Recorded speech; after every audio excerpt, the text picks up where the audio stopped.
AP हो गया, GP हो गया, अब तीसरा क्या है, एचपी, या दैट इज हार्मोनिक प्रोग्रेशन, और एचपी। ठीक है, हार्मोनिक प्रोग्रेशन किसको बोलते हैं? पहली बार तो first point, the sequence for which reciprocal of terms are in AP, comma is called, ये ठीक है, HP, या फिर हार्मोनिक प्रोग्रेशन। मतलब वो सीक्वेंस जिसके टर्म्स को, पहले टर्म का हमने रेसिप्रोकल ले लिया, सेकंड टर्म का रेसिप्रोकल ले लिया, थर्ड टर्म का रेसिप्रोकल ले लिया, ऐसे सारे टर्म का रेसिप्रोकल ले लिया। रेसिप्रोकल लेने के बाद जो सीरीज बनेगा वो AP बनना चाहिए। अगर वो AP बना तो जो गिवन सीरीज है या जो गिवन सीक्वेंस है वो HP हो जाएगा। ये ठीक है।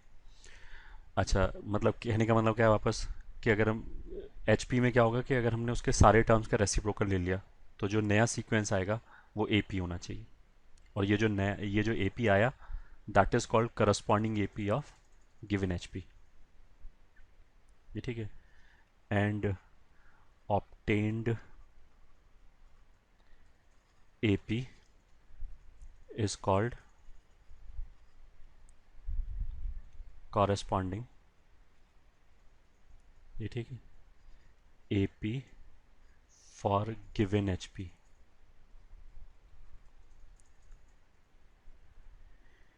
ठीक है, फर्स्ट पॉइंट तो ये हो गया। अब सेकंड पॉइंट, सेकंड पॉइंट में क्या बोला कि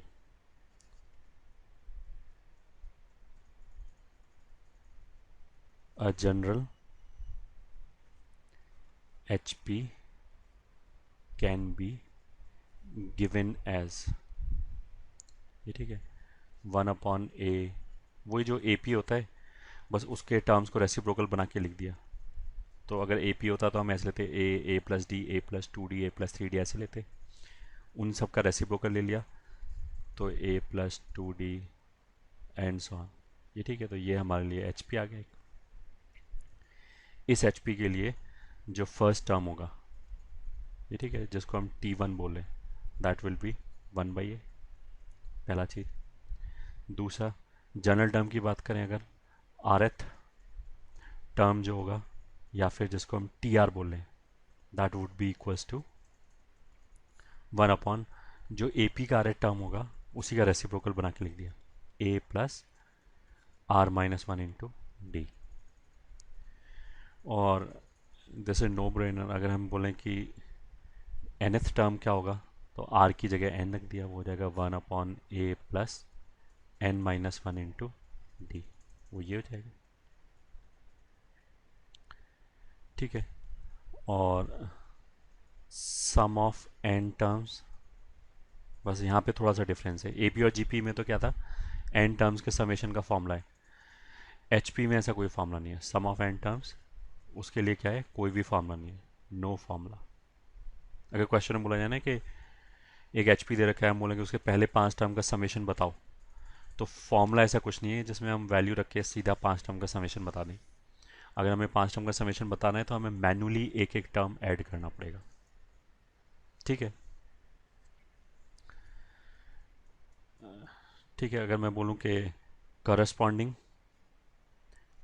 कॉरेस्पॉन्डिंग ए पी क्या होगा, तो वो हो जाएगा A plus D, A plus two D, वो ये हो जाएगा। ठीक है, अगर एच पी, ये एच पी है, तो इसके करस्पॉन्डिंग ए पी क्या हो जाएगा, वो ये लिखा हुआ है, ये हो जाएगा। ठीक है। अच्छा, अब ये समझ में आना चाहिए कि जब हम एच पी से ए पी निकालने हैं तो टर्म्स का रेसिप्रोकल लेते हैं। ये ठीक है, मतलब जो पहले वाले के लिए अगर पहला टर्म टी वन है तो इसके लिए पहला term one upon T one हो जाएगा ए पी के लिए, और वाइस वर्सा। अगर हम ए पी के पहले टर्म को टी वन बोलें तो जो करस्पॉन्डिंग एच पी आएगा, करस्पॉन्डिंग हार्मोनिक प्रोग्रेशन आएगा, उसका पहला term one upon H one हो जाएगा, sorry one upon T one हो जाएगा। उसका मतलब क्या है कि अगर हम ये बोलें कि एच पी का तीसरा टर्म क्या है, तो एच पी का तीसरा टर्म ये। अब हम बोलेंगे इसके करस्पॉन्डिंग ए पी का तीसरा टर्म क्या है, तो वो ए पी का तीसरा टर्म ये हो जाएगा। ऑफ कोर्स ये जो टर्म है वो तीसरा टर्म ही रहेगा। ये जो तीसरा टर्म बोले इसको 1/3 टर्म नहीं कर देंगे। ऑफ कोर्स ऐसा थोड़े मिलेंगे, 1/4 टर्म ये है। मतलब अगर मतलब आरथ टर्म, तो करस्पॉन्डिंग आरथ टर्म विल बी, फिर टर्म का रेसिप्रोकल ले लिया, आर का रेसिप्रोकल नहीं लिया। इतना समझ में आना चाहिए। मतलब अगर एपी का अगर कोई पांचवा टर्म है, तो उस टर्म का जो रेसिप्रोकल आएगा वो पांचवा टर्म आएगा एचपी का, 1/5 टर्म नहीं आएगा। ये ठीक है, इसमें तो कोई डाउट नहीं होना चाहिए। ये तो बहुत बच्चों वाली चीज़ है। फिर भी ऐसे ही बोल दिया। कुछ बच्चे ये भी गलती करते हैं कि उन्हें लगता है कि सभी चीज़ का रेसिप्रोकल ले लो। ठीक है, कुछ बच्चे तो इतना समझाने के बाद भी क्या करेंगे, सम का भी रेसिप्रोकल ले लेंगे। ऐसे थोड़ा ना होता है। अगर हमें मान लिया, मतलब हम ऐसे नहीं कर सकते कि हम बोलेंगे एपी के तीनों टर्म को जोड़ लिया फिर उसका रेसिप्रोकल ले लिया। अगर एपी के तीन टर्म को जोड़ा तो वो तो मान लिया ये आ जाएगा। ये ठीक है। अब अगर इसका रेसिप्रोकल लिया तो ये आ जाएगा। तो ये एच पी के पहले तीन टर्म का समेशन थोड़ी ना है। This is not equals to, H P के पहले तीन टर्म जोड़े तो वो तो ऐसे आ जाएगा 1/a+1/a+d प्लस 1/a+2d। ये दोनों बराबर थोड़ा है। ऐसा थोड़ा होता है कि हम 1/α+1/बीटा लिखा है तो हम कॉमन लेके नीचे अल्फा प्लस बीटा कर दें। ये तो 6 7 से ही आता होगा कि ऐसे नहीं कर सकते। ठीक है, तो इसीलिए हमने क्या बोला कि एच पी के लिए समेशन का कोई भी फॉर्मूला नहीं है एज सच।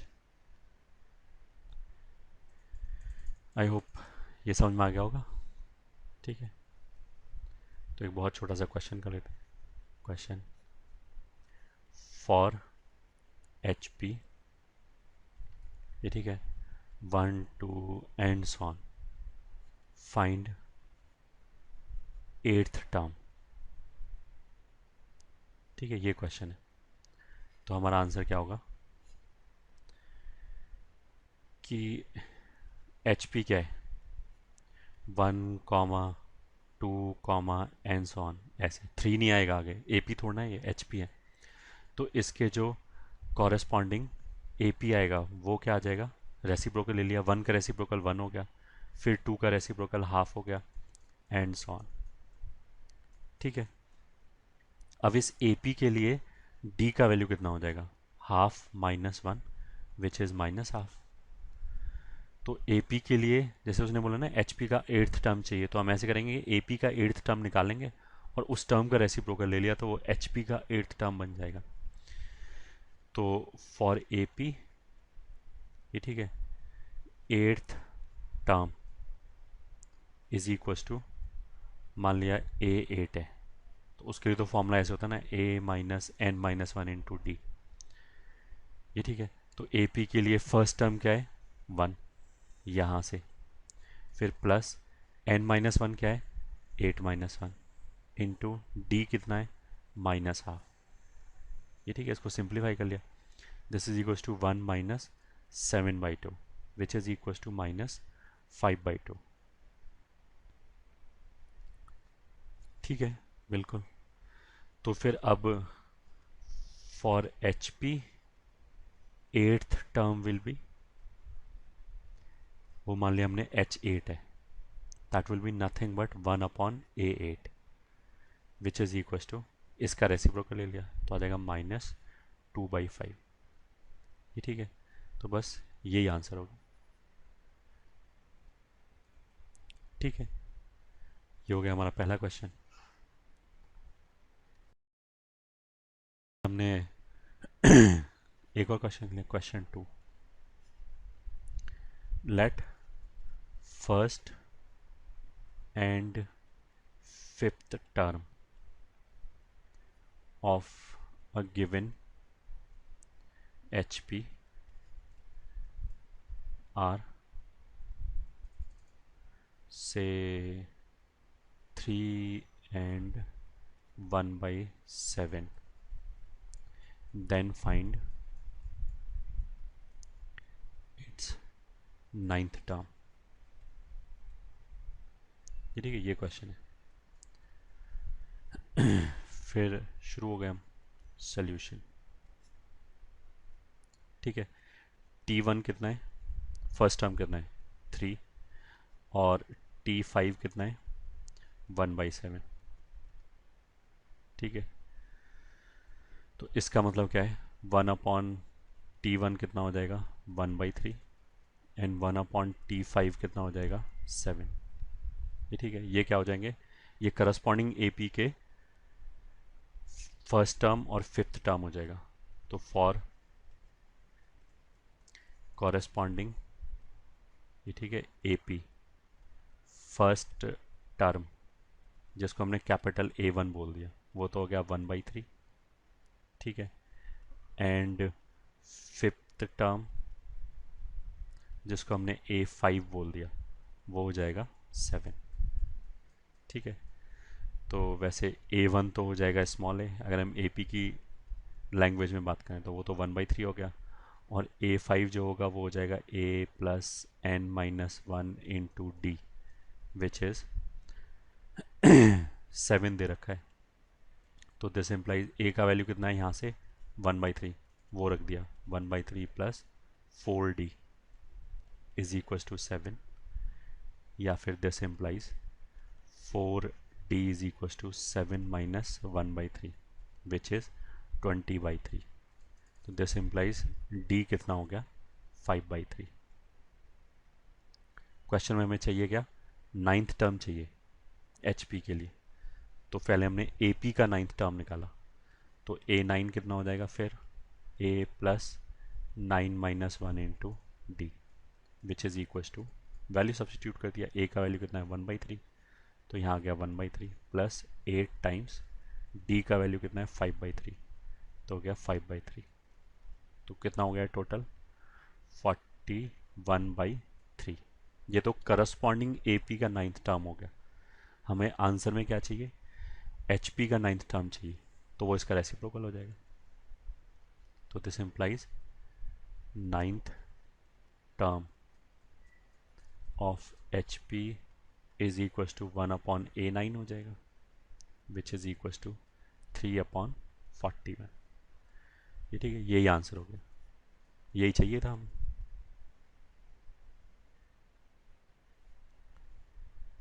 ठीक है, तो ये क्वेश्चन भी सॉल्व हो गया। आई होप थोड़ा बहुत समझ में आ गया होगा कि हम क्या बात कर रहे हैं, HP क्या होता है। ठीक है, नाउ लेट्स गो फॉरवर्ड, अब आगे की बात करते हैं।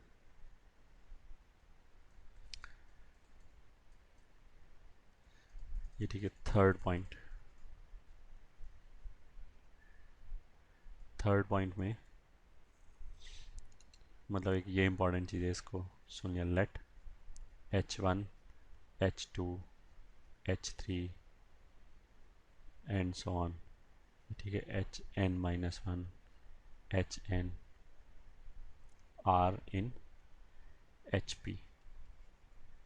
ये ठीक है, देन 1/H1, ये ठीक है, 1/H2 1/H3 and so on up till 1/HN-1 1/HN, this will be an AP। ये ठीक है, एंड मान लिया इनके बीच में कॉमन डिफरेंस D है। ठीक है, common difference is equal to D से मतलब मान लिया, let common difference is D। तो अगर मैं इसका और इसका देखूं तो डिफरेंस कितना आना चाहिए D, तो 1/H2 माइनस 1/H1 कितना आना चाहिए D, that would imply H1 minus H2 बराबर कितना आना चाहिए D into H1 H2। LCM ले लिया, या फिर H1 H2 कितना आना चाहिए H1 माइनस H2/D। ठीक है, ऐसे अगर मान लिया मैंने ये दोनों ले लिए, तो इन दोनों में 2D का डिफरेंस आ जाएगा, तो 1/H3 माइनस 1/H1 कितना आना चाहिए 2D। तो this will imply H1 minus H3 will be 2D into H1 H3, या फिर इसको I can say H1 H3 will be 2D, sorry H1H3 2D, हाँ ये तो सही लिखा है यहाँ तो। इसमें आएगा क्या बोलते हैं, अगर मैं इस 2D को इधर ले जाऊँ तो H1H3 कितना आ जाएगा, H1 - H3 अपॉन 2D, ऐसे करके आ जाएगा। तो ये बेसिकली हमें क्या बता रहे हैं, ये हमें ये बता रहे हैं कि अगर HP के दो टर्म दे रखे हैं कोई भी, जैसे H1H2 दे रखा है, तो उसको हम डिफरेंस में एक्सप्रेस कर सकते हैं। दो टर्म के प्रोडक्ट को, HP में कोई भी दो टर्म दे रखा हो, उसके प्रोडक्ट को हम उन टर्म्स के डिफरेंस में एक्सप्रेस कर सकते हैं। जैसे यहाँ पे H1 - H2 हो गया। बस डिनोमिनेटर में क्या होगा कि D वाला एक फैक्टर आएगा। D मतलब जो करस्पॉन्डिंग AP होगा उसके कॉमन डिफरेंस का एक फैक्टर आएगा। एक फैक्टर आएगा, उसका मतलब क्या है कि अगर ये जैसे 1 और 2 हैं तो ये तो बराबर बराबर वाले टर्म हो गए, इनके बीच का डिफरेंस तो D आएगा, तो वो D यहाँ पे आ गया। ये जो H1 H3 हो गया, ये तो दो डिस्टेंस दूर है तो इनके बीच में 2D आ गया। या फिर तुम इसको ऐसे देखो कि अगर H1 H3 लिखा है तो पहले उन दोनों का डिफरेंस लिख लिया, ठीक है, छोटे वाले को पहले लिख लिया। जैसे H1 और H3 में H1, ये ठीक है, टर्म वाइज, जैसे पहला, वैल्यू वाइज नहीं बोला है मैंने कि वैल्यू वाइज तो H1 H3 कोई भी बड़ा छोटा हो सकता है, उससे कोई फर्क नहीं पड़ता। मैं ऐसे बोला हूँ कि 5वें टर्म और 7वें टर्म में मैं 5वें को छोटा बोल रहा हूँ, ये ठीक है, आर वाइज उसको पहले लिख लिया। और डिनोमिनेटर में जो 1 और 3 का डिफरेंस है उतना D लिख दिया, तो यहाँ पे कितना आ गया, 2D। ये ठीक है, इसको याद कर लिया, दिस इज इम्पॉर्टेंट HP के पॉइंट ऑफ व्यू से। मतलब क्या बोला गया है, तुम इसको ऐसे देखो कि अगर मान लिया मेरे पास प्रोडक्ट ऐसे लिखा हो, H2 × H7, ठीक है, ये प्रोडक्ट लिखा हो, अगर ऑफकोर्स H2 और H7 एक HP के टर्म्स है तो इसको मैं इन दोनों के डिफरेंस के टर्म्स में एक्सप्रेस कर सकता हूँ। तो डिफरेंस में पहले कौन सा लिखेंगे, छोटे वाला H2 - H7 डिवाइडेड बाई 2 और 7 के बीच में कितना डिफरेंस है, 5, तो यहाँ पे हम लिख दिया 5D। ठीक है, ये समझ में आना चाहिए। ऐसे ही सिमिलरली मान लिया मैंने लिख दिया H2HN लिख दिया, ये ठीक है। अच्छा, लेफ्ट हैंड साइड पे n यहाँ पे लिख दिया, 2 यहाँ पे लिख दिया, उसका कोई फर्क नहीं पड़ता है। मल्टीप्लिकेशन में A × B लिखो चाहे B × A लिखो, एक ही बात है। बस राइट हैंड साइड पे क्या आ जाएगा, यहाँ पहले छोटा वाला आएगा, तो H2 में वैल्यू वाइज नहीं बोल रहा हूँ, वापस R वाइज बोले, R के हिसाब से जो छोटा है वो पहले आएगा। वैल्यू तो कोई भी छोटा बड़ा हो सकता है, तो इसको लिख लिया हमने H2 - HN divided by capital D, ये तो आएगा ही आएगा। साथ में क्या नंबर आएगा, जो भी इन दोनों का डिफरेंस है, तो वो कितना है, N - 2, तो ये आ गया। ठीक है, इस चीज़ को मेमोराइज कर लिया, रट लिया, मतलब या ध्यान में रखा है इसको कि क्या बोला जा रहा है, ये ठीक है। और ये हम बेसिकली क्या बोलें, दिस इम्प्लाइज प्रोडक्ट ऑफ, ये ठीक है, two terms in HP can be converted into, can be converted into difference of the terms। the terms का मतलब क्या है कि जिन भी टर्म्स के प्रोडक्ट की बात करें उन्हीं के डिफरेंस के फॉर्म में लिखा जा सकता है, डिफरेंस ऑफ द टर्म। बस ये याद रखा, ठीक है, HP के हिसाब से। मान लीजिए ये क्वेश्चन अब हमें सॉल्व करना है। If A1 A2 A3 and so on up till AN are in HP, ये ठीक है, देन प्रूव दैट दिस, तो बहुत सिंपल है, ये ठीक है। टू प्रूव क्या है, A1 A2 plus A2 A3 plus A3 A4 plus and so on, last में AN - 1 into AN is equal to N - 1 into A1 AN, ये प्रूव करना है। नाउ हमने क्या किया कि लेफ्ट हैंड साइड ले लिया, left hand side is equal to कितना आ गया, A1 A2 plus A2 A3 plus and so on, last में AN - 1 इंटू AN।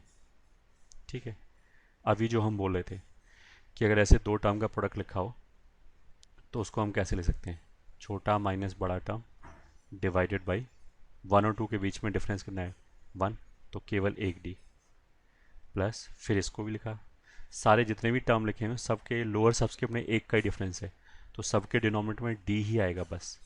तो A2 A3 upon D, plus अगले वाला आ जाएगा A3 A4 upon D, plus and so on, last में आ जाएगा an-1 माइनस an अपॉन फिर D. अब तुम्हें ये देख रहा है कि अगर हमने डी कॉमन ले लिया, ये ठीक है, 1/d अगर कॉमन ले लिया तो अंदर क्या बचेगा, अंदर ये न्यूमरेटर ऐड हो जाएंगे, ऐसे न्यूमरेटर ऐड हो जाएंगे तो ये वाले टर्म ऐसे कैंसिल होते चले जाएंगे, ये ठीक है, ये अपने पहले वाले से कैंसिल हो जाएगा। बस ये कैंसिल नहीं हुआ एक तो क्योंकि इसके पहले कुछ नहीं है, और एक आखिरी टर्म कैंसिल नहीं हुआ क्योंकि इसके आगे कुछ नहीं है, तो ये दोनों बच गए। तो A1 माइनस an ये हो गया, ठीक है। तो दिस इज इक्वल्स टू, हमने क्या किया, जैसे प्रोडक्ट अगर लिखा है, मान लिया A1 इंटू A2 अगर ये लिखा है A1 minus A2 upon D, product को अगर हम ऐसे कन्वर्ट कर सकते हैं तो उल्टा भी कन्वर्ट कर सकते हैं, इसको ऐसे कन्वर्ट कर सकते हैं उल्टा, ये सही है। बस राइट से लेफ्ट में ऐसे जाने के लिए क्या होना चाहिए कि डिफरेंस के नीचे एक तो डी आना चाहिए, और जो इनके लोअर सबस्क्रिप्ट का डिफरेंस है वो साथ में लिखा होना चाहिए, ठीक है। क्योंकि अभी हमने ये बताया ना कि मान लिया A2 इंटू A7 लिखा है, तो इसका डिफरेंस लिखने का तरीका क्या है, छोटा माइनस बड़ा डिवाइडेड बाई डी आएगा ही आएगा। फिर देखो कि 2 और 7 में कितना डिफरेंस है, 5 का, तो साथ में 5d लिख दिया। तो अगर हम उल्टा जाएंगे तो हम क्या बोलेंगे, डिनोमिनेटर में कितना डी होना चाहिए, जो भी इस 2 और 7 का डिफरेंस है वो प्रेजेंट होना चाहिए डिनोमिनेटर में, तो फिर उसको उल्टा भी लिख सकते हैं, ठीक है। तो अब यही चीज़ हमने यहाँ पे लगाया, यहाँ पे हमने क्या किया, जैसे A1 और an अपॉन डी तो पहले से लिखा हुआ है, वो तो ये लिखा हुआ है। अब 1 और n में कितना डिफरेंस है, n-1 का डिफरेंस है, तो हमने n-1 क्रिएट कर लिया, उससे मल्टीप्लाई किया, उसी से डिवाइड कर लिया। अब ये जो चीज़ है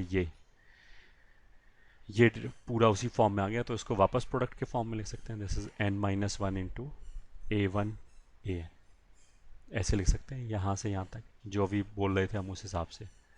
तो राइट हैंड साइड पे यही प्रूव करना है, n-1 into A1 into an, तो ये आ गया। तो आंसर क्या हो गया, hence proved, because this is nothing but right hand side, ये ठीक है।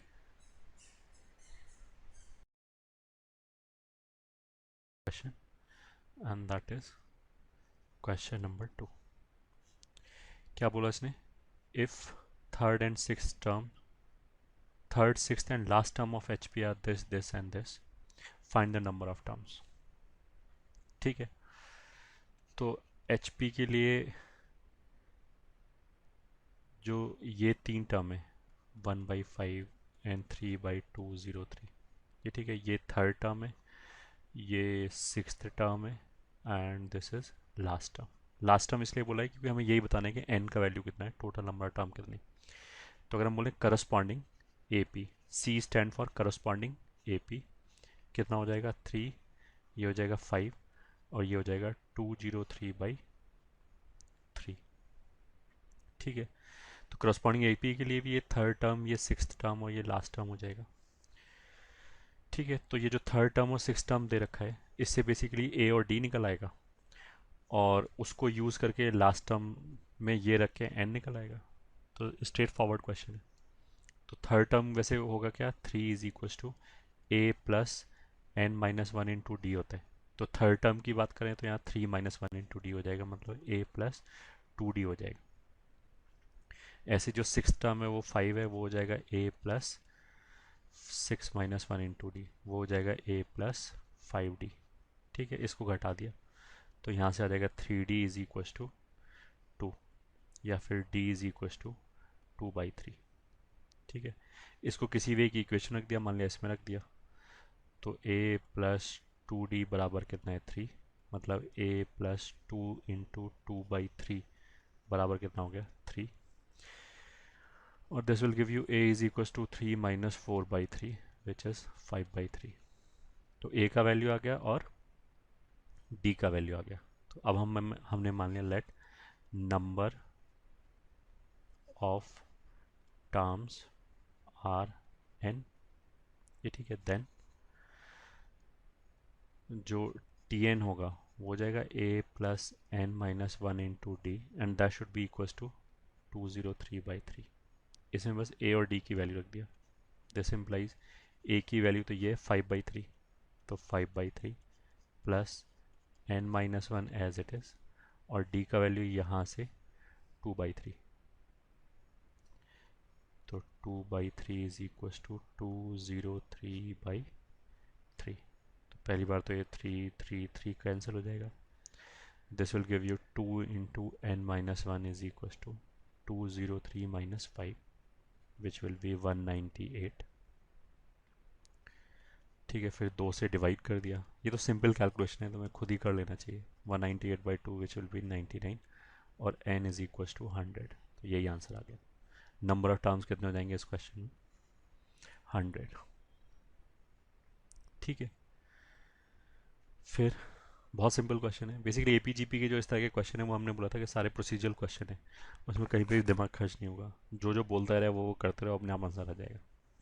फिर जैसे अगले वाला टर्म है, if mth term of H P is n and nth term is equal to m then prove that m plus nth term ये होगा। ठीक है, तो अगर हम करस्पॉन्डिंग एपी की बात करें तो उसके लिए mth टर्म तो 1/n हो जाएगा एंड nth टर्म 1/m हो जाएगा। ठीक है, तो अब करते हैं सोल्यूशन 3 फॉर कॉरेस्पॉन्डिंग एपी। उसका जो mth टर्म हो जाएगा वो 1/n हो जाएगा एंड जो nth टर्म है वो 1/m हो जाएगा। तो मतलब यहाँ से आ जाएगा a plus m minus one into D बराबर 1/n, और यहाँ से आ जाएगा a plus n minus one into D बराबर 1/m। ठीक है, फिर उसके बाद m प्लस nth टर्म चाहिए। तो पहले तो AP का m प्लस nth टर्म निकाल लिया। उसके बाद क्या है, उसका रेसिप्रोकल ले लेंगे तो HP के लिए आ जाएगा। तो पहले तो उसको हमने ऐसे ही घटा दिया तो a और a कैंसिल आ जाएगा। यहाँ से आ जाएगा m minus n times d is equal to 1/n minus 1/n which is m minus n upon mn। ये कैंसिल, तो यहाँ से आ जाएगा d is equal to 1/mn।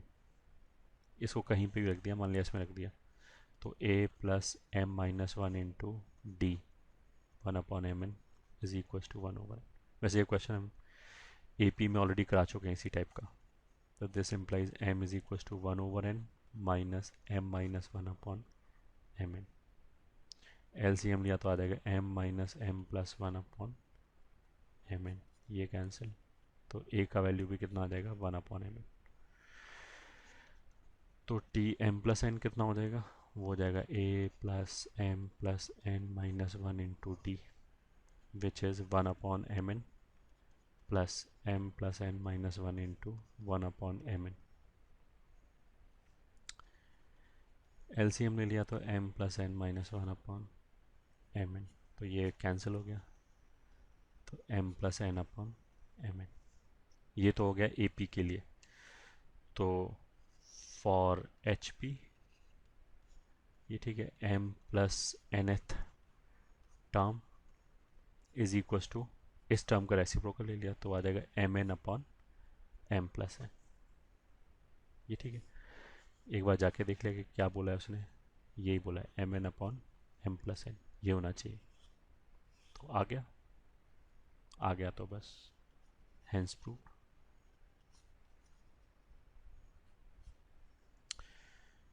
ठीक है,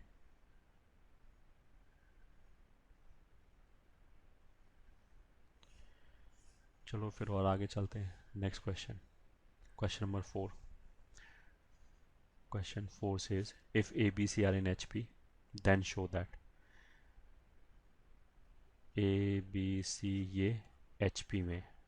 ठीक है, इसका मतलब क्या है, 1/A 1/B 1/C ये किस में है, AP में।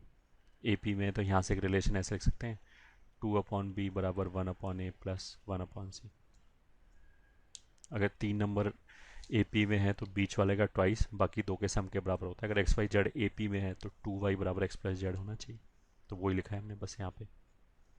ठीक है, देन शो दैट, तो टू प्रूव क्या है कि A/A minus B is equal to A plus C upon A minus C. ये प्रूव करना है।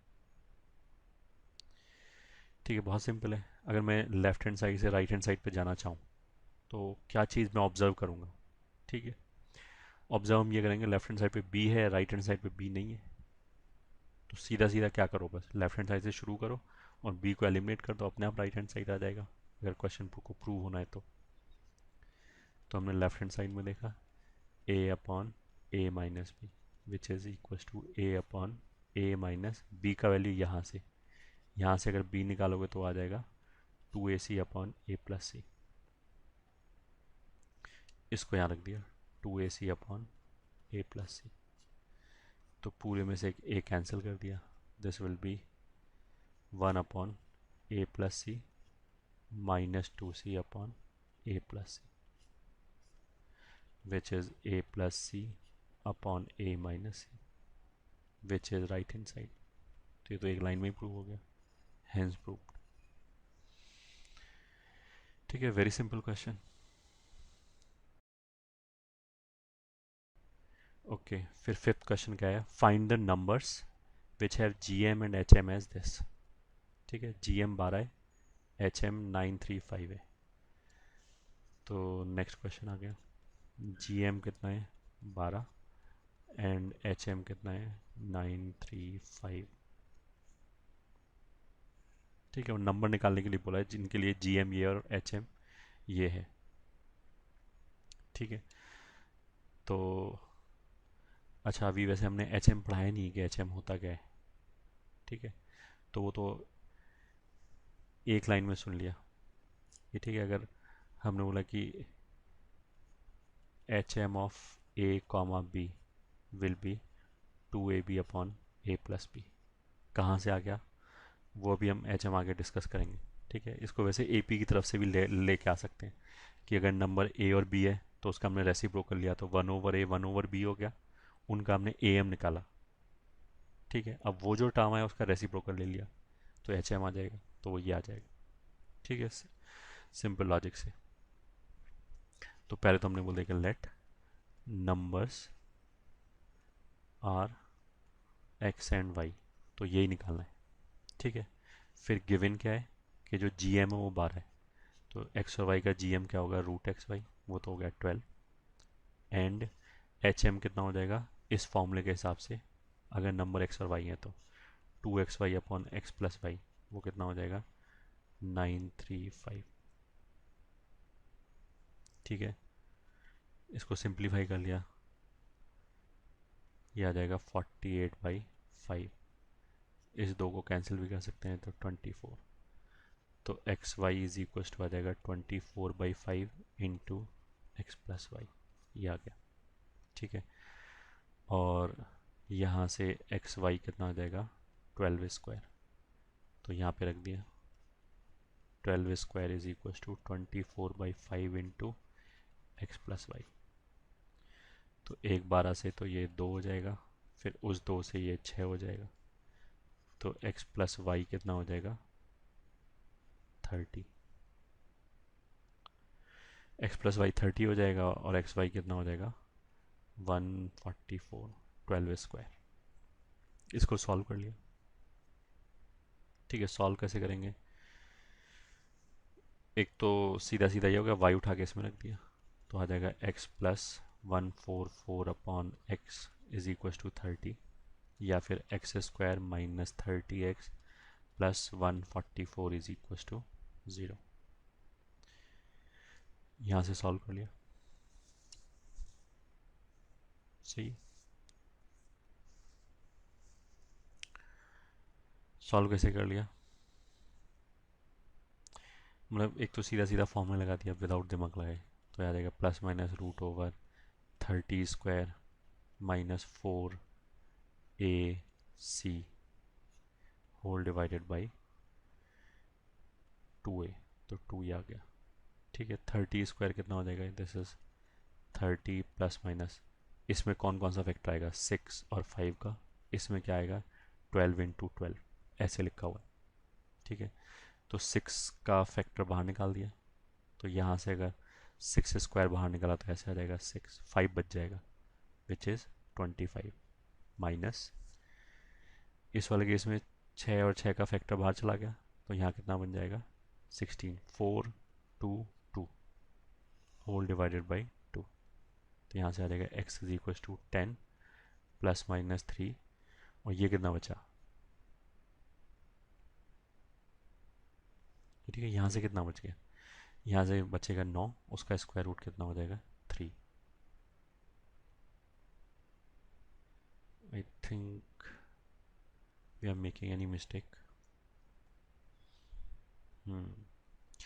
30/2 लिखा है, 3 नहीं लिखा है, तो ये 15 हो जाएगा। तो this will B 15 plus minus 9।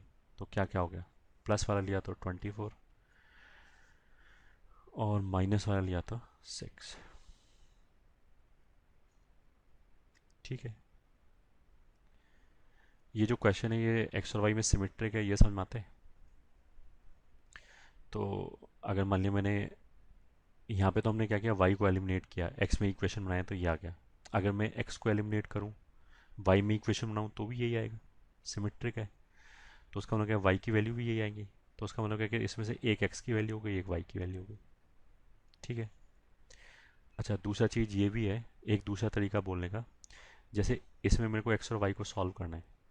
ठीक है, तो एक्स प्लस वाई, तो सम ऑफ रूट्स हो जाएगा एक क्वाड्रेटिक के लिए, और x y product of the root हो जाएगा। तो इसको देख के भी मैं डायरेक्टली बोल सकता हूँ कि एक क्वाड्रेटिक ऐसे लिखा है, t square minus sum of the root plus product of the root is equal to 0। इसके जो दो रूट्स आएंगे वही एक्स और वाई हो जाएगा, क्योंकि इसके लिए जो सम ऑफ रूट है वो 30 है, तो एक्स प्लस वाई 30 हो गया। प्रोडक्ट ऑफ द रूट 144 हो गया, वो यहाँ से आ गया। अगर ये समझ में नहीं आया तो कोई बात नहीं, ये तो समझ में आ ही गया होगा कि प्रॉपरली इसको सॉल्व कर लिया, फालतू हमने दिमाग ही नहीं लगाया। ठीक है, तो ये फिफ्थ क्वेश्चन सॉल्व हो गया। Sixth question, next question, if sum of three numbers in H P is 37, okay, and sum of their reciprocal is 1/4। मतलब तीन नंबर एच पी में है, उनको सम किया तो 37 आ जाएगा, उनको रेसिप्रोकल लेके सम किया तो 1/4 आ जाएगा। तो उसका मतलब क्या है कि सिंपली करस्पॉन्डिंग ए पी के जो तीन टर्म आएंगे उनका सम 1/4 है, और जो एच पी के टर्म्स आएंगे उनका सम 37 है। तो सोल्यूशन 6। ठीक है, तो हमने एच पी में जो ए पी में अगर हमें तीन टर्म मानना होगा तो हम ऐसे मानेंगे, ए minus D, A plus D. तो इसी की लाइन पे एच पी में इन्हीं का रेसिप्रोकल मान लिया, ऐसे करके। ठीक है, तो गिवन क्या है, 1/a-d plus 1/a plus 1/a+ d।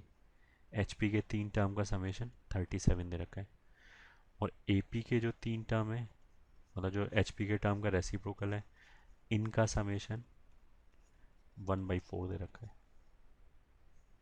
If I am not wrong, 1/4। Then find the numbers. तो ये तीन नंबर निकालने हैं, इफेक्टिवली ए और डी निकालना है। तो दो वेरिएबल हैं, दो इक्वेशन है, सॉल्व हो जाएगा। ऐसे मानने से बस ये फ़ायदा होगा कि ए का वैल्यू आ जाएगा 3a is equal to 1/4, which would imply a is equal to 1/12।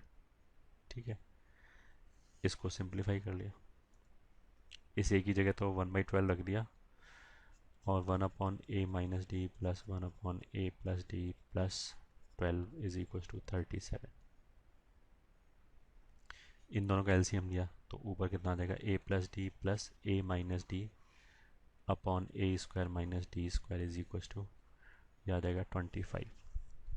ठीक है, d और d कैंसिल, a का वैल्यू कितना है 1/12। एक मिनट, और ये आ जाएगा 2a is equal to 25 into a² - d²। तो अल्टीमेटली तो हमें d निकालना है, तो यहाँ से आ जाएगा a² - d² is equal to 2a/25, या फिर d² is equal to a² - 2a/25, और a माइनस 2/25। अब रखा value 1/12 into 1/12 minus 2/25। This will give you d² is equal to 1/12, अंदर एलसीएम लिया तो आ जाएगा 25 माइनस 24/12 इंटू 25, तो आ जाएगा 1/12 12 स्क्वायर इंटू 25। तो डी का वैल्यू कितना आ जाएगा, +-1/12 इंटू 5, या फिर +-1/60। ठीक है, इस वाले केस में if you are able to observe कि अगर हम नंबर को मान लिया ए बी सी बोलें, ठीक है, पहला चीज़, दूसरा या फिर सी बी ए बोलें, पलट के बोलें, तो सम पे तो कोई फ़र्क पड़ता ही नहीं। ये ठीक है, उसको हम ऐसे भी बोल सकते हैं कि यहाँ पे जैसे डी का दो वैल्यू आया, +1/60 और -1/60, तो ए का वैल्यू तो फिक्स आ गया 1/12। ठीक है, तो उस 1/12 की वजह से क्या होगा कि ये जो टर्म है ये तो फिक्स हो ही गया, या फिर ए पी की बात कर लें, ये जो टर्म है ये तो फिक्स हो ही गया 1/12। इसमें एक बार डी जोड़ोगे तो इधर का टर्म आ जाएगा, एक बार डी घटाओगे तो इधर का टर्म आ जाएगा। तो डी प्लस रखने पे अगर ऐसे आ रहा है तो डी माइनस रखने में ये दोनों इंटरचेंज हो जाएंगे।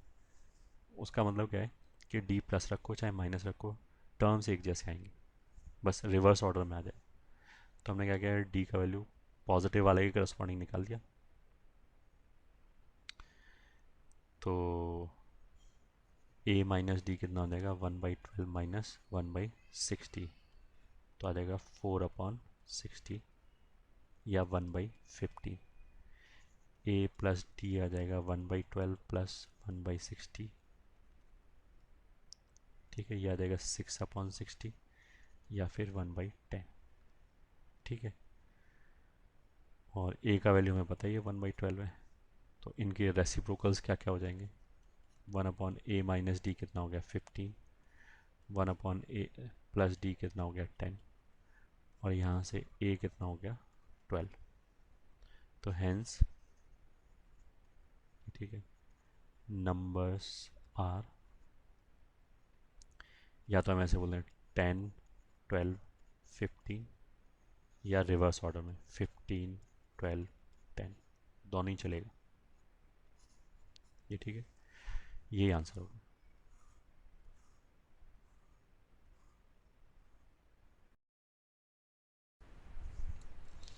आगे वो सब सेम ही है, जैसे अगर मैं बोलूँ हार्मोनिक, ठीक है, मीन और एच एम, तो उसमें first point H M of n numbers a1 a2 a3 an will be given as n upon 1 upon a1 plus 1 upon a2 plus and so on। ये ठीक है, वापस ये मेरे को बोलने की जरूरत नहीं है, हम एपी और जीपी में ऑलरेडी ये बोल चुके हैं कि नंबर्स कोई भी हो सकते हैं, जनरल नंबर्स। ये ठीक है, उसके लिए एचपी में होना ज़रूरी नहीं है, हर नंबर्स के लिए ये वाला फॉर्मूला वैलिड है। ठीक है, इसको हम ऐसे भी याद रख सकते हैं कि तुम तो क्या करो, पहले जो नंबर्स है ना उनका रेसिप्रोकल लो, उनका ए एम निकालो, फिर उसका जो रेसिप्रोकल आएगा वो एच एम हो जाएगा।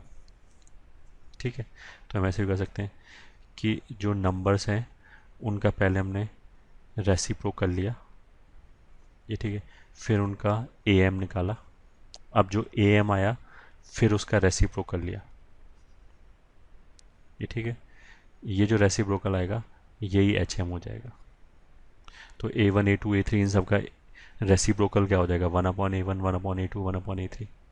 फिर ये जो नए नंबर आए 1/a1 1/a2 1/a3, इनका ए एम क्या हो जाएगा, वो हो जाएगा 1/a1 plus 1/a2 plus 1/a3 and so on, whole divided by number of numbers which is n। तो 1/a1 plus 1/a2 plus 1/a3, इस सम को n से डिवाइड कर दो। अब ये जो आया इसका फिर रेसिप्रोकल ले लिया, तो वो ये आ जाएगा n अपॉन ऐसे आ गया। ठीक है, फेयरली सिंपल। अगर केवल दो ही नंबर है, for two numbers a comma b, H M is defined as, मतलब ये अलग से कोई डेफिनेशन नहीं है, ऊपर वाली डेफिनेशन है, बस उसमें एन की जगह 2 रख दिया, तो आ जाएगा 1/a प्लस 1/b। ये ठीक है, इसको सिंप्लीफाई करोगे तो ये आ जाएगा 2ab/a+b। तो इसको हम ऐसे ही बोल सकते हैं कि H M of a comma b कितना हो जाएगा 2ab/a+b। ये ठीक है। या फिर हम ऐसे ही बोल सकते हैं this is nothing but single, ये ठीक है, H M between the numbers. ये ठीक है, ऐसे ही बोल सकते हैं, वो घुमा फिरा के एक ही बात है। ओके, फिर third point, exactly same line पे जो हमने एपी में बोला, जो जीपी में बोला, वो एचपी में बोलने वाले। एंड मोस्ट प्रॉब्ली पता लग भी गया होगा क्या बोलने वाले। हमने ये बोला कि एच एम निकालने के लिए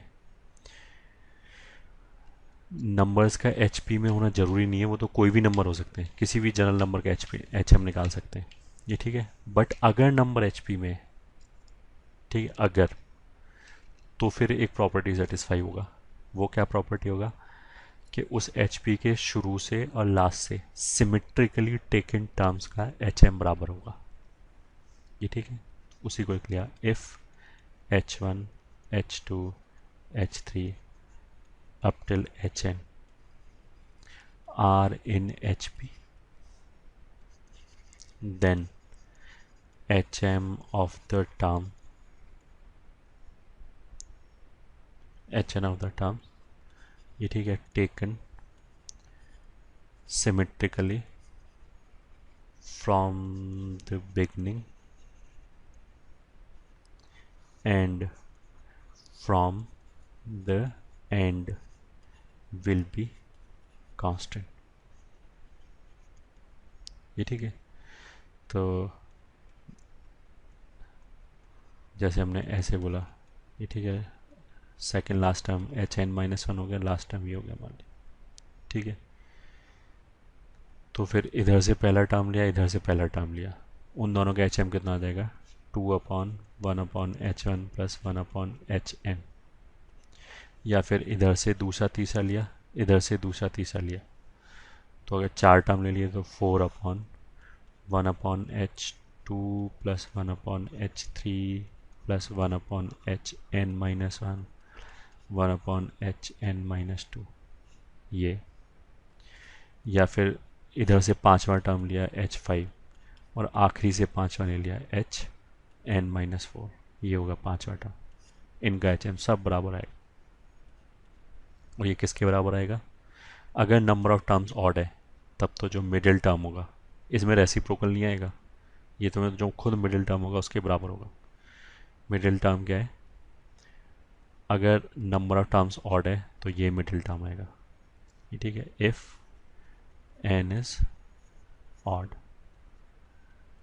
अगर इवन है तो 2 मिडिल टर्म आएंगे, तो फिर ये जो कांस्टेंट आएगा ये सब क्या आएगा, उन 2 मिडिल टर्म के एच एम के बराबर। तो उन 2 मिडिल टर्म का एच एम आएगा 2/1/hn/2 प्लस 1/hn/2 प्लस 1। ठीक है, ये कब होगा, इफ n इज इवन, तो फिर ये आएगा। ठीक है, बस दिस वाज थर्ड पॉइंट।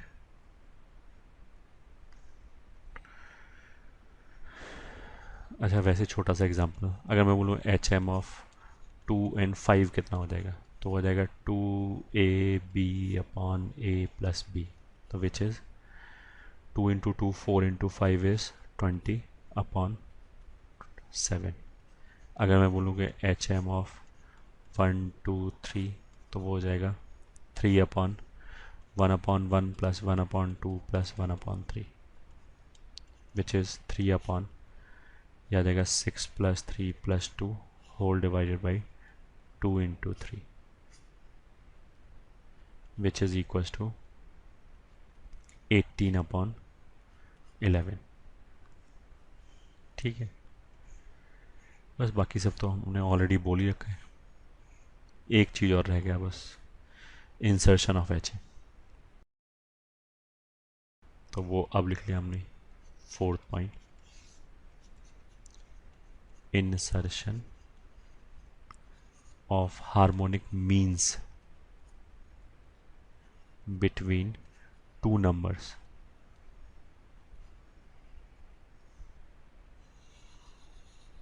ठीक है, उसमें हमने ऐसे लिखा H1 H2 up till Hn are called n HMs।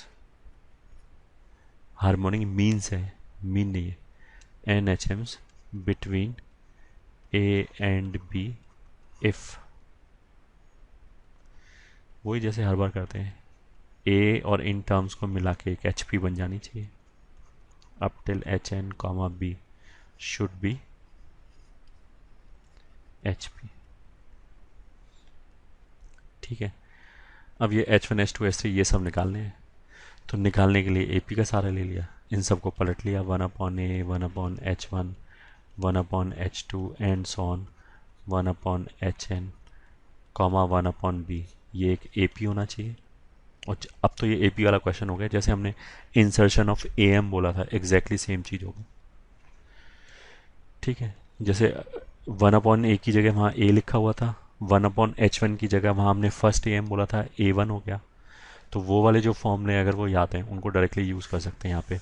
बस उन फॉर्मूले में हमने क्या किया, A1 की जगह तो 1/H1 लिख लिया।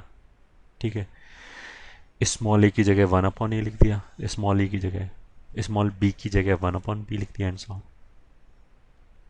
दोबारा करना चाहो तो हमने ऐसे कर दिया, मान इनके बीच में डिफरेंस D होगा, इनके बीच में 2D होगा, तो फिर इसके और इसके बीच में n टाइम्स D होना चाहिए, तो फिर इसके और इसके बीच में n+1 टाइम्स D होना चाहिए। क्या होना चाहिए, डिफरेंस। तो उसका होना क्या है, 1/B minus 1/A should be n+1 times D, which would imply D should be A minus B upon AB into n+1। ये हो गया। ठीक है, अब ये तो AP है, उसके लिए अब 1/H1 पहला टर्म हो गया, या फिर अगर हम जनरल टर्म उठाना चाहें, HK है मान लिया। ठीक है, तो फिर kth HM, ये ठीक है, फॉर kth HM लिखा, पहले तो HM नहीं निकलेगा, 1/HK निकले, 1/HK।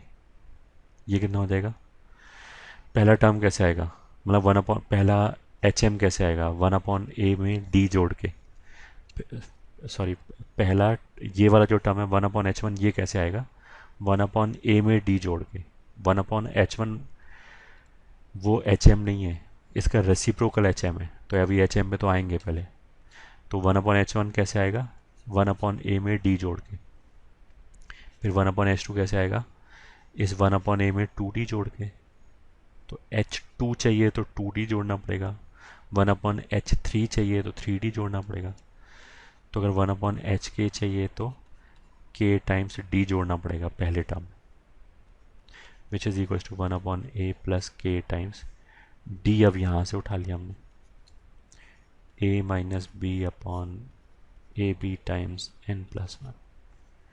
ये ठीक है, या फिर this implies 1/HK is equal to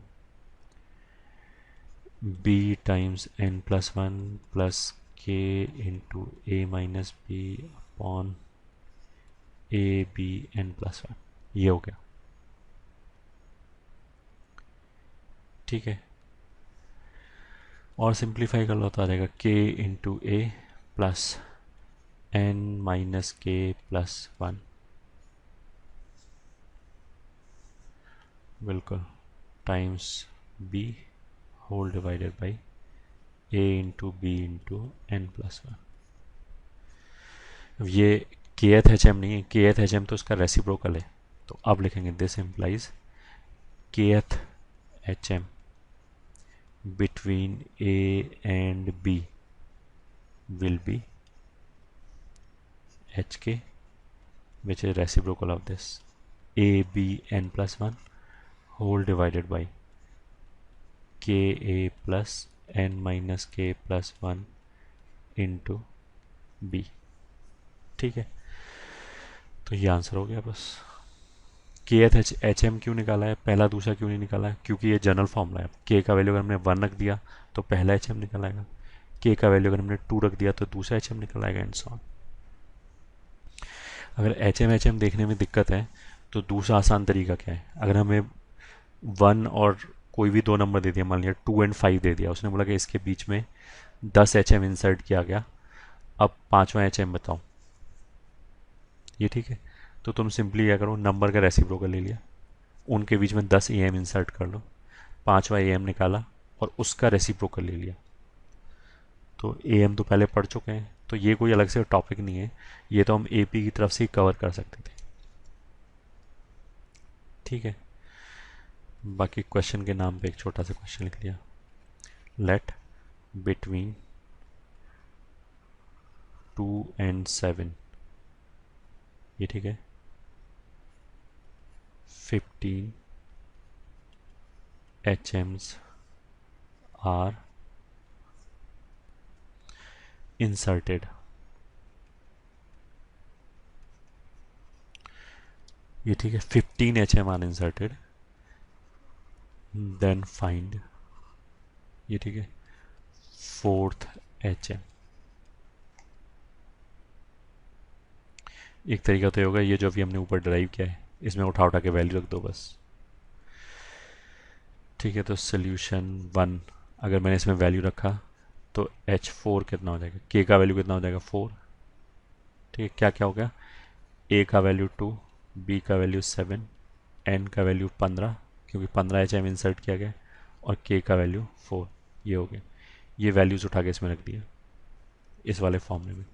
तो ये फॉर्मूला क्या है, A इंटू बी, तो आएगा 2 इंटू 7 इंटू N+1, वो आ जाएगा 16, होल डिवाइडेड बाई के ए, तो K का वैल्यू 4, A का वैल्यू 2, प्लस N+1 माइनस के, तो N+1 16 है, माइनस के मतलब 4, तो वो हो जाएगा 12, फिर B 7। ये ठीक है, इसको सिंप्लीफाई कर लो तो आ जाए। दूसरा हम ऐसे कर सकते हैं, 1/2 और 1/7 लिखा, उसके बीच में हमने 15 AM इंसर्ट किया, उसके बाद हमने 4th AM निकाल लिया, जो 4th AM निकल के आया उसका रेसिप्रोकल ले लिया, तो वो हमारा रिक्वायर्ड 4th HM हो जाएगा। ठीक है, लेट्स सॉल्व क्वेश्चन 2, सोल्यूशन 2। क्या बोला है, if between two numbers A1 and A2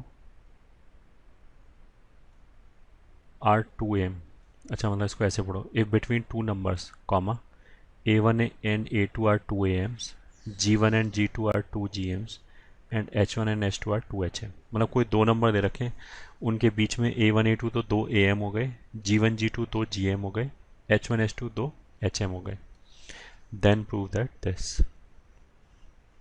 ये ठीक है, तो हमने ऐसे बोला, लेट, सबसे पहले तो नंबर से अज्यूम किए जिनके बीच की बात चल रही, let numbers are small a comma small b, then given, क्या इन दोनों नंबर के बीच में A1 A2 दो AM है, तो इस बात का मतलब क्या होगा कि A1 A2 एंड B ये एक AP हो जाना चाहिए।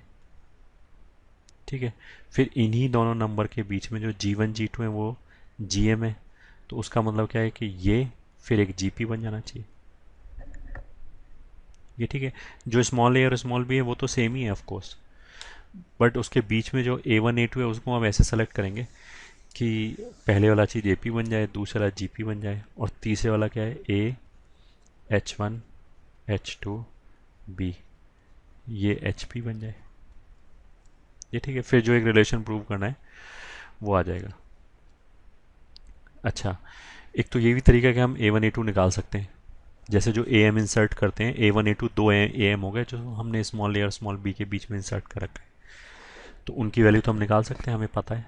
नहीं ठीक है, ऐसे G1 G2 भी निकाल सकते हैं, H1 H2 भी निकाल सकते हैं, बट एक मिनट के लिए हमने वैल्यू निकाला नहीं। हमने तो क्या देखा कि अगर हम वो वाली प्रॉपर्टी लगाएं कि सिमेट्रिकली टेकन टर्म्स का AM बराबर होता है, तो हमने अगर ये दोनों टर्म लिए, ये ठीक है, या फिर ये दोनों टर्म लिए, ये दोनों ही सिमेट्रिकल टर्म है बिगनिंग से और एंड से, तो इन दोनों का ही AM बराबर होगा। तो उस प्रॉपर्टी को यूज़ करें तो A+B/2 और capital A1 plus capital A2/2 ये दोनों बराबर होना चाहिए। ठीक है, एग्जैक्टली सेम लॉजिक से ये अब GP हो गया। GP हो गया तो हम इन दोनों का GM निकालें या फिर इसका और इसका GM निकालें, दोनों बराबर ही आना चाहिए, क्योंकि सिमेट्रिकली GP के लिए सिमेट्रिकली टेकन टर्म का GM बराबर होता है, वो प्रॉपर्टी यूज़ किया। तो आ जाएगा √AB is equal to √G1 G2। ये ठीक है। अब यहाँ बोलने की जरूरत नहीं, यहाँ पे एग्जैक्टली वही बात है। ये HP हो गया तो इन दोनों का HM निकालो या फिर इन दोनों का HM निकालो, बराबर ही आएगा। मतलब 2/A और B का HM तो ये हो गया, और दूसरी तरफ 2/1/H1 प्लस 1/H2 ये अलग हो गया। ठीक है, तो अब जो हमें प्रूव करना है बेसिकली, ये जो प्रूव करना है, इसमें कहीं स्मॉल a स्मॉल b तो है नहीं, वो तो हमने अपनी तरफ से माना है। इसमें तो G1 G2 H1 H2 ये सब है, तो कोई बात नहीं, हमें बस स्मॉल a और b को हटाना है यहाँ से। ठीक है, तो यहाँ से पहला रिलेशन क्या आ जाएगा, वो आ जाएगा A+B बराबर capital A1 plus capital A2। ठीक है, फिर यहाँ से दूसरा रिलेशन क्या आ जाएगा, स्मॉल AB बराबर G1 G2, ये आ गया। ठीक है, यहाँ से क्या आ जाएगा, अगर हम दो दो कैंसिल कर दें और पलट दें तो यहाँ से आ जाएगा 1/A प्लस 1/B बराबर 1/H1 प्लस 1/H2। ठीक है, या फिर इसको अगर मैं सिंप्लीफाई करूँ तो आ जाएगा A+B/AB is equal to H1 plus H2/H1 H2, ये आ जाएगा। कुछ भी नहीं, A+B यहाँ से उठा के रख दिया, AB यहाँ से उठा के रख दिया, तो ये कितना हो जाएगा, A1 plus A2 upon G1 G2 is equal to H1 plus H2 upon H1 H2। ठीक है, बस अब जो प्रूव करना है उसके फॉर्म में लिख लो। A1 plus A2 H1 plus H2 एक तरफ है, तो हम इसको इधर ले गए, इसको इधर ले गए, तो यहाँ से आ जाएगा A1 plus A2 upon H1 plus H2 बराबर G1 G2 upon H1 H2। ये ठीक है, तो हैंस प्रूव्ड, यही प्रूव करना। यहाँ पे तो हमने वापस उसी प्रॉपर्टी का यूज़ किया है कि AP के लिए सिमेट्रिकली टेकन टर्म्स का AM बराबर होता है, GP के लिए सिमेट्रिकली टेकन टर्म का GM बराबर होता है, HP के लिए सिमेट्रिकली टेकन टर्म का HM बराबर होता है। अगर ये मान लिया हमें ना क्लिक करें तो भी क्वेश्चन कर सकते हैं, तो फिर हमने क्या कर दिया कि अगर बिल्कुल दिमाग खर्च ना करना चाहे कि A1 A2 को हमने निकाल लिया, वो निकल आएगा स्मॉल a और स्मॉल b के टर्म्स में। ऐसे G1 G2 को निकाल लिया, वो भी निकल आएगा स्मॉल a और स्मॉल b के terms. G1 is nothing but first GM between A and B। तो जो हम एन GM इंसर्ट करते थे वैसे यहाँ पे 2 GM इंसर्ट कर लिया, तो G1 G2 का वैल्यू आ जाएगा, ऐसे H1 H2 का वैल्यू आ जाएगा। फिर उन वैल्यूज़ को उठा के यहाँ पे रख दिया। ठीक है, अच्छा वैसे जो हम यहाँ पे क्वेश्चन सॉल्व करा रहे हैं वो प्रूव दैट और इस तरह के क्वेश्चन है, ये ठीक है। वो तो बेसिकली लॉजिक एक्सप्लेन कराने के लिए क्वेश्चन सॉल्व कराने, इसका ये मतलब नहीं है क्वेश्चन बकवास है, तुम बोलो कि ऑब्जेक्टिव में तो ये आएगा ही नहीं, प्रूव दैट वाला नहीं आएगा, प्रूव दैट वाला नहीं आएगा, बट इसी प्रूव दैट वाले क्वेश्चन को हम घुमा के ऑब्जेक्टिव का क्वेश्चन बना सकते हैं, थोड़ा सा ही बस ट्वीकिंग चाहिए, तो लॉजिक हमें समझ में आना चाहिए बस। ठीक है, third question, small a is AM of B and C, B is GM of C and A। Okay, question 3 में उसने क्या बोला,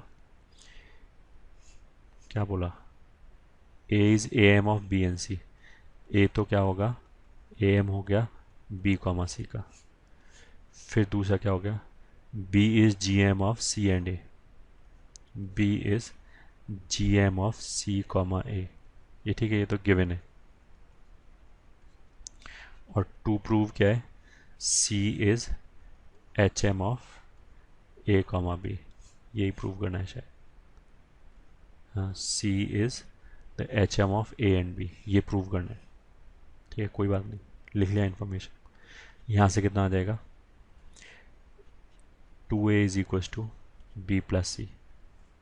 ठीक है, यहाँ से कितना आ जाएगा, B square is equal to A C, या फिर B is equal to root A C, एक ही बात है। और जो हमें प्रूव करना है वो क्या प्रूव करना है, सी अगर एच एम है तो C should be equal to H M कितना होगा, 2ab अपॉन ए प्लस बी, ये होगा। ठीक है, तो बस जो गिवन है वो तो ये है, 2a plus B plus C, sorry 2a is equal to B plus C, 2a is equal to B plus C and B square is equal to A C, ये गिवन है। यहाँ से हमें ये चाहिए, मतलब बेसिकली हमें क्या चाहिए कि सी अलग निकल जाए। तो तुम इसको ऐसे देखो कि हमने क्या किया, इसको b से मल्टीप्लाई कर लिया, तो ये आ गया 2ab is equal to b square plus b c. क्यों किया ऐसा, ताकि हम ये बी स्क्वायर यहाँ पे यूज़ कर पाएँ। अगर ऐसे बी उठा के रखेंगे तो रूट रूट आएगा, गड़बड़ होगा। ठीक है, तो this will be 2ab is equal to b square की जगह रख दिया ए सी प्लस बी सी, तो इसमें से तो सी कॉमन आ जाएगा। तो अगर हमने सी कॉमन लिया तो कितना हो गया, ए प्लस बी, इसको इधर ले गए तो यहाँ से आ जाएगा C is equal to 2ab upon A plus B. तो बस यही प्रूव करना था कि सी एच एम है, यही प्रूव करना था। तो हो गया एक लाइन में प्रूव, हैंस प्रूव। ठीक है।